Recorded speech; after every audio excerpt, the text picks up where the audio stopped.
Hello everyone, welcome to channel learn with ease. आज का topic है हमारा financial statements of not for profit organisations का, जिसमें हम सॉल्व करेंगे क्वेश्चन नंबर 29 पार्ट बी को।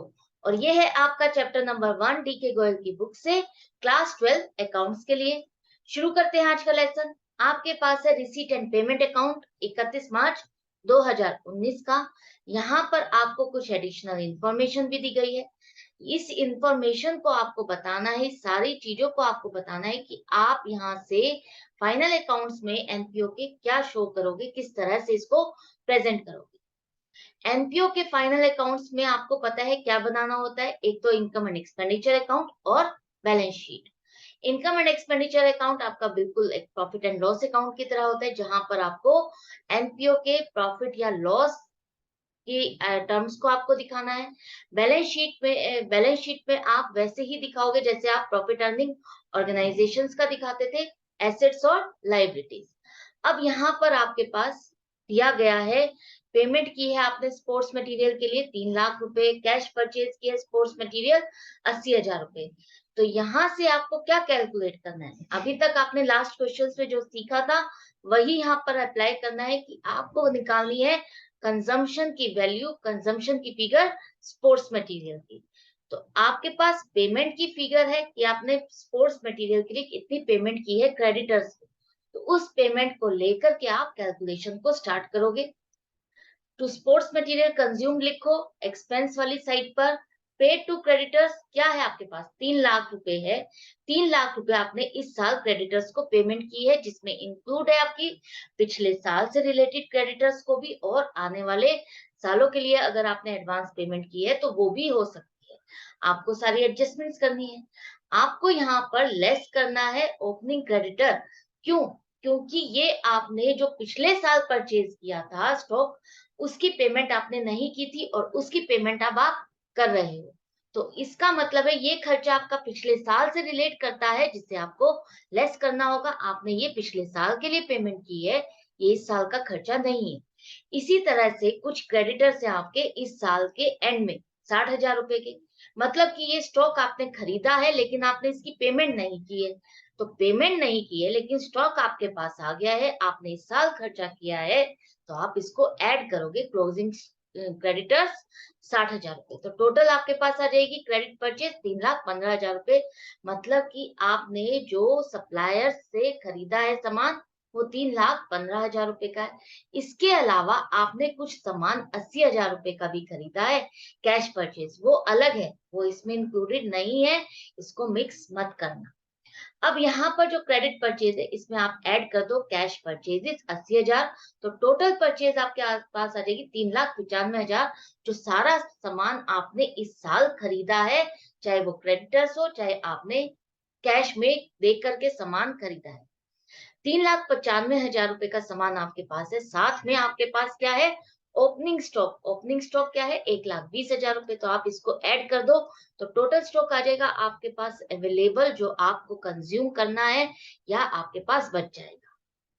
इसमें से यहाँ पर बताया जा रहा है कि आपने कुछ मटेरियल सेल भी किया है, वो है आपका 1,10,000 रुपए का, जिसे आपने बेचा है 1,37,000 रुपए में।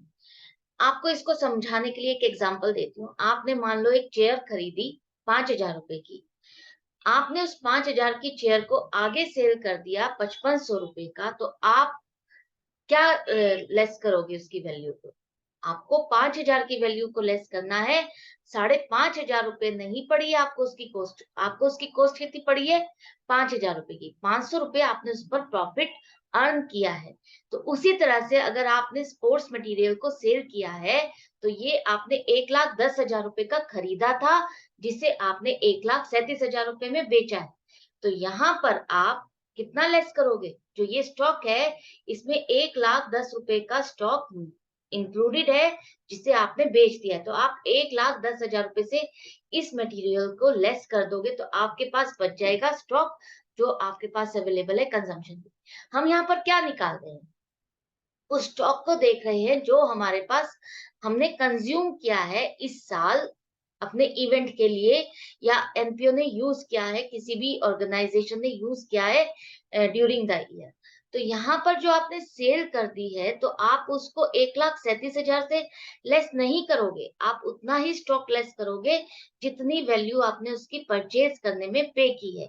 तो 4,05,000 रुपए इस तरह से अमाउंट आ जाएगी, और जो ये बैलेंस है 27,000, वो आप बने रहो। अभी मैं आपको बताऊंगी कहाँ शो करोगे। पहले इस पॉइंट को आप क्लियर कर लो, कवर अप कर लो। 4,05,000 रुपए में से अब आपके पास कुछ क्या बच गया है? क्लोजिंग स्टॉक 1.5 लाख रुपए का। ओपनिंग स्टॉक आपने ऐड कर दिया था, क्योंकि वो स्टॉक आप यूज कर सकते हो इस साल, पिछले साल का बचा हुआ। अब क्लोजिंग स्टॉक है जिसे आपने यूज नहीं किया है, वो आपका एक तरह से एसेट है, बच गया है, उसको आप लेस कर दोगे। तो लेस कर दोगे 2,55,000 रुपए की ये अमाउंट आ जाएगी कि आपने इतना स्पोर्ट्स मटेरियल इस साल यूज किया है, कंज्यूम कर लिया है। तो यहाँ पर 2,55,000 रुपए आपने शो कर दिया। इसके बाद आपके पास इनकम वाली साइड पर आ जाओ। यहाँ पर आपने जो स्पोर्ट्स मटेरियल सेल किया है, उस पर आपको 27,000 का प्रॉफिट हो रहा है। तो आप यहाँ पर शो करो by profit on sale of sports material 27,000 रुपए। आई होप आपको समझ में आ गया होगा। 1,10,000 रुपए हमने लेस कर दिया, जितना स्टॉक हमने खरीदा था उतने का हमने उसको लेस कर दिया। उसको बेच करके हमको जो प्रॉफिट हुआ, हमने कहाँ शो करा उसको? इनकम वाली साइड पर 27,000 रुपए की हमको इससे प्रॉफिट हो रहा है। इस तरह से आपको इसको प्रेजेंट करना है। ये था आपका इनकम एंड एक्सपेंडिचर अकाउंट, जहां पर आपको ये इन्फॉर्मेशन शो करनी थी।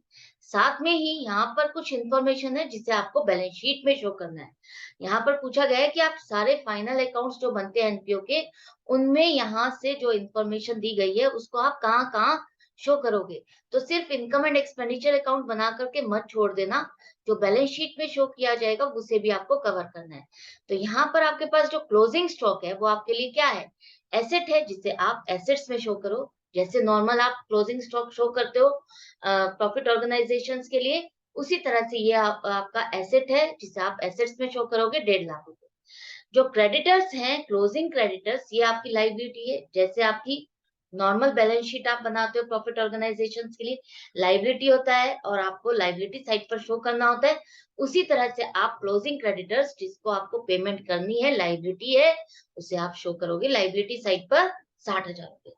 तो ये दो टर्म्स थी जिसे आपको बैलेंस शीट में शो करना है। इस तरह से ये आपका क्वेश्चन कंप्लीट हो जाता है, कवर अप हो जाता है, पूरा हो जाता है।